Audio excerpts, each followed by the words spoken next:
This is a bit of an unexpected video. So I noticed a few days ago when I was driving the BMW that when I tried to turn the heater up to a suitable temperature, because a couple of mornings this week it's been a little bit chilly first off, so cranked up the temperature on the climate control. I noticed that for some reason it still seemed to be quite cool in here. Now I noticed when I did buy it that when you're driving, the temperature needle don't get really much higher than about there when you're driving. I mean, in traffic I've had it so it's pretty much vertical, which is about 90 odd 100 degrees, something like that, but that's about 70, I think, early 70s.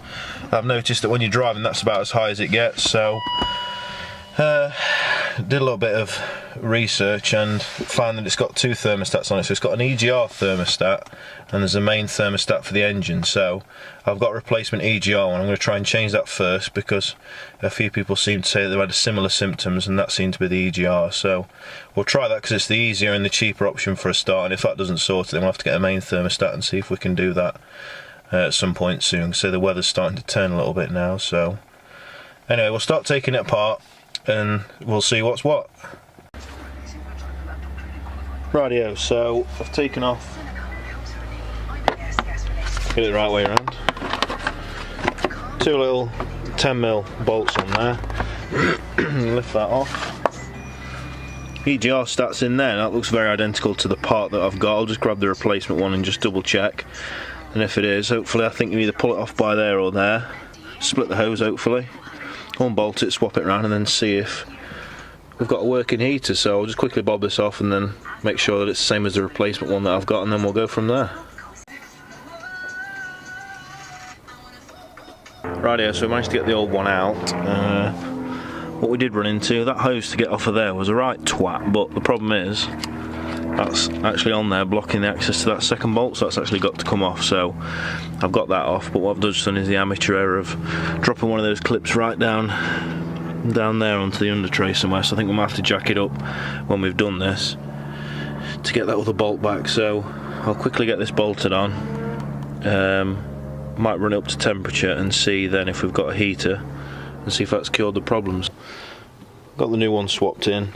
I've just put a cable tie around there. I mean that's only a vacuum line anyway, so there shouldn't be too much pressure going for that, but it is quite hard to get on, so hopefully that cable tie will do it for now. I'm just going to run it up to temperature when I finish putting this back on, and then we're going to go and take it for a drive and just make sure that everything's all good and see if we've actually got a heater. One thing I did know when I just got back to the house and I pulled up is I thought I'll just have a look, quick check to make sure that nothing's leaking. Now in the old one there's an O-ring on there, and this new one that I got from Euros there isn't one, which is a bit piss poor, so I've had to take the old one off. I'm just going to clean that up, put a little bit of oil and whatever around it just to stop it drying out, fit that. I'm going to bolt it back up, reconnect everything, I'm going to fire it up again, just make sure there's definitely no leaks this time, and then see. I'm a bit disappointed about that really. You thought you would get a new O-ring if you needed it, but for whatever reason Euros don't seem to supply it, so it's a good job I double checked and had a look, otherwise we would have been running out of water fairly fast. So I'll get this bolted back up and then we'll run it up and see. Right, there we go. I'm not sure I will be able to hear me over the noise, but obviously underneath there was where it was leaking before, so now we've got the proper rubber O-ring on there. That shouldn't leak anymore. I've not lost too much coolant hopefully, so I'll check it once I've run it for a little bit again and see what happens, but I'm still not convinced this has solved the issue. Right, what we'll do is we'll head into the car.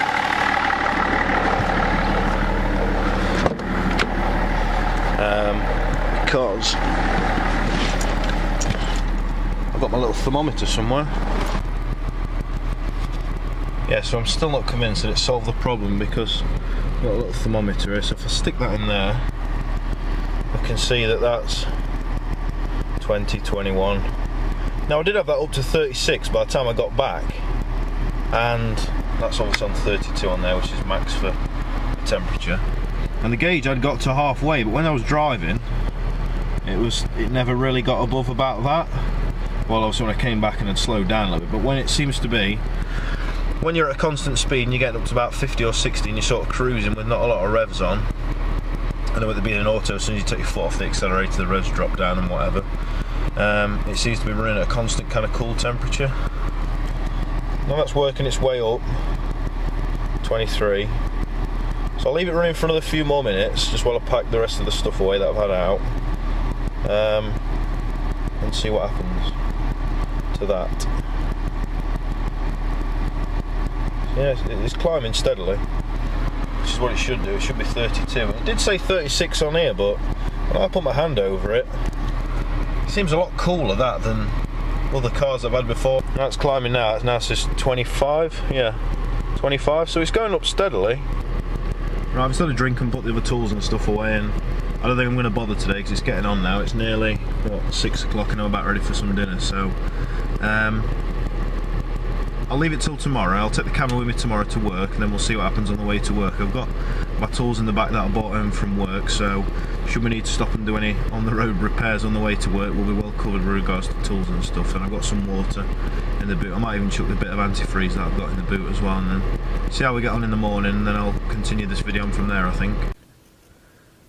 Alright, so it looks like the EGR thermostat didn't work, so what I'm going to try and do is do the main thermostat on the engine. I've also got oil and filter, auxiliary drive belt, so I've got aircon and alternator belt. I've also had to go and buy a viscous fan spanner to crack that off, so I'll show you that when we get taking that apart. And I've also got some other tools and stuff from work, so we'll get started on that and see how this goes. Okay, so I've got the under tray off. Now that was a right little twatting thing to get off. There's quite a few little hex head screws. I don't think I've got any, but basically just like a half a turn and then they release. So just made difficult by the fact that it was really quite oily from, obviously oil leaks over time, and there's a bit of a shred there from one of the auxiliary belts. I think that's the alternator one that seems to have lost one of its ribs, so we'll have a look at that when we get it apart a bit more. So there's two little clips on there, one there, one there. That will then lift out, but what you've got to do first is you've got to crack off the viscous fan. Now you probably can't quite see that down there. That's why I needed my fan spanner, because I need a really thin one, because I like a half nut which is welded onto the water pump, and then the other one obviously you need it just to crack it off. Crack off in a clockwise, and then you can just spin it so I can get the fan off of there. So I'll finish off on doing this, and then I can lift the shroud off with the fan, and then I can see what we're getting, and then we can start taking the EGR off, and then we can get to the stats. So here's all the bits that we've got. So we've got in here new thermostat inside the housing, aircon alternator belts, and then 7 litres of engine oil, can of cider obviously, an oil filter. I think that's everything I got, yeah. Oh, and I've got some antifreeze and coolant inside the car, so we'll do that after, because obviously I've got to now drain all this out of here, so I'll get on taking the fan out and then we'll rejoin it.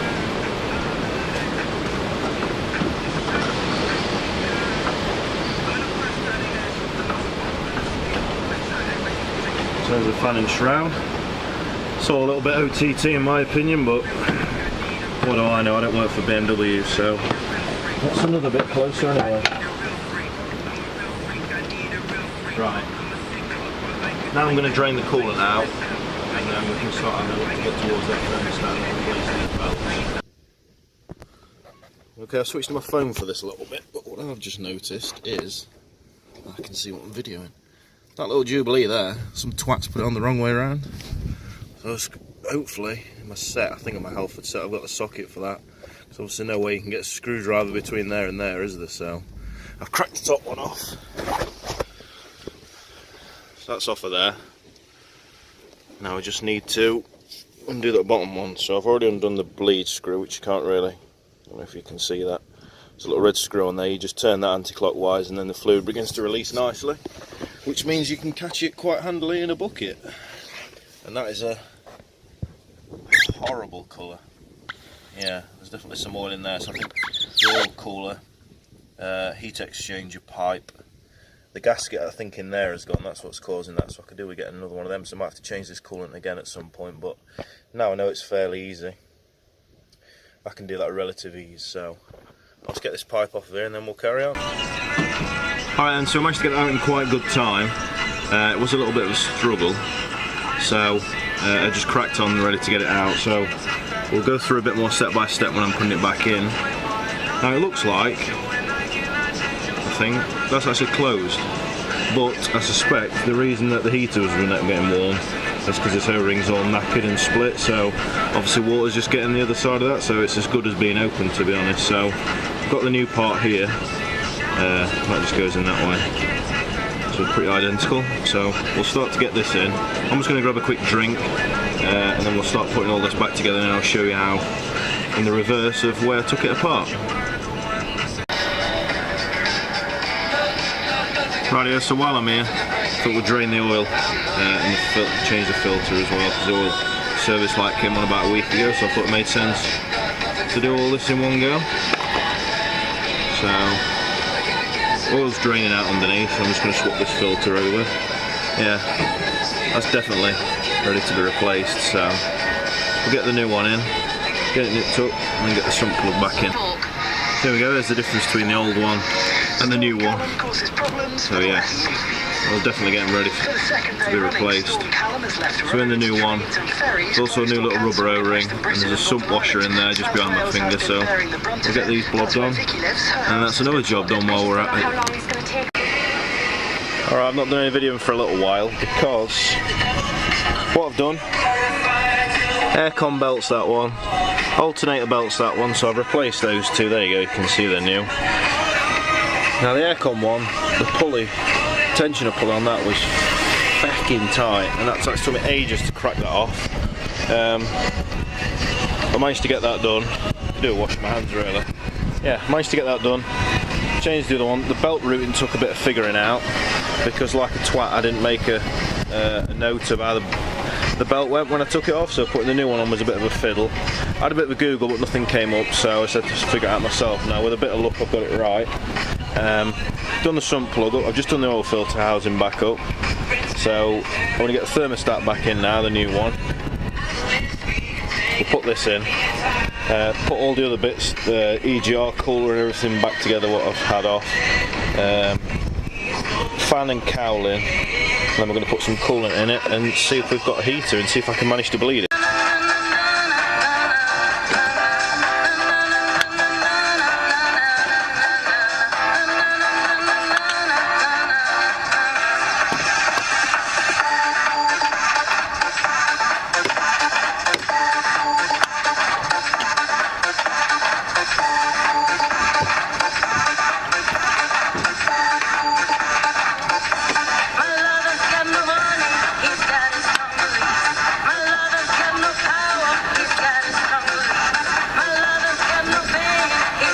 When you're trying to put stuff back together, it's a bit difficult to video because obviously my hands are completely black, so I don't want to get muck all over the GoPro and the microphone and everything. But now I've got to a stage where all I've got to do is put the shroud and the fan back on.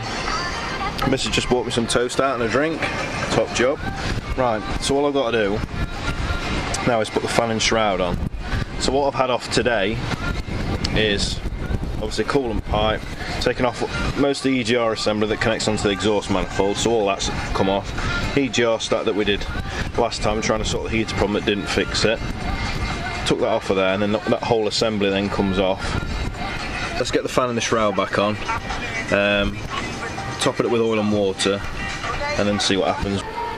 Alright then, so I'll put some oil and we've topped up the coolant, so I've undone the bleed screw, so now I'm just going to run it up to temp and see if we actually got a warm heater now. So this is the part where you pray that everything goes alright, so let's see what happens. So what we need to do is turn it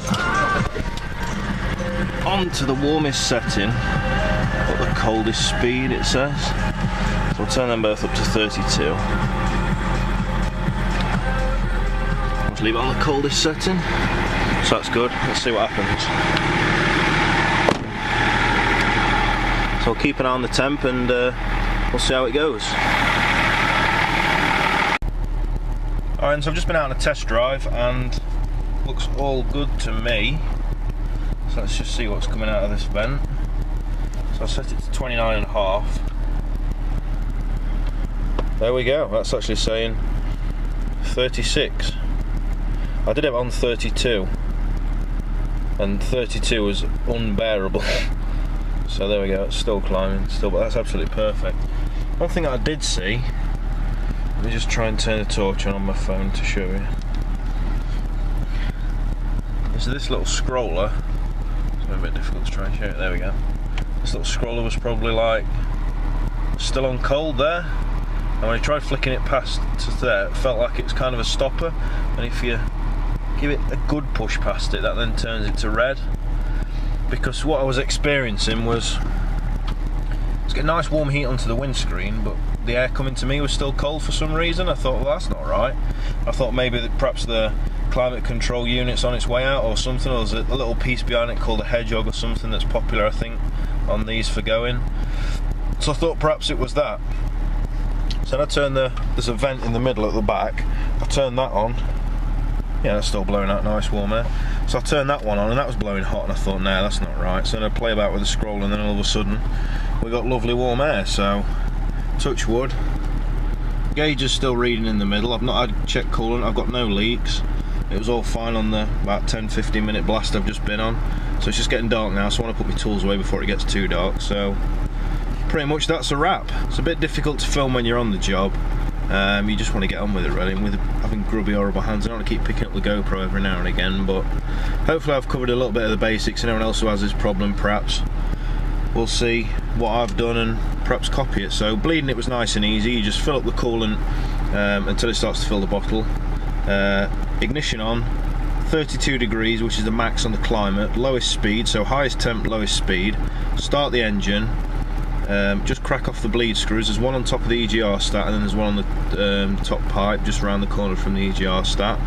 You crack them open, and then once the coolant starts to flow around, you keep filling it up, keep topping it up until the bottle starts to fill the expansion tank, and then once that's nearly full, then you can then put the cap back on, nip up the bleed screws, and then jobs are good, and then take it for a test drive just to make sure. But yeah, that is more than warm. So I'll see you in the next video.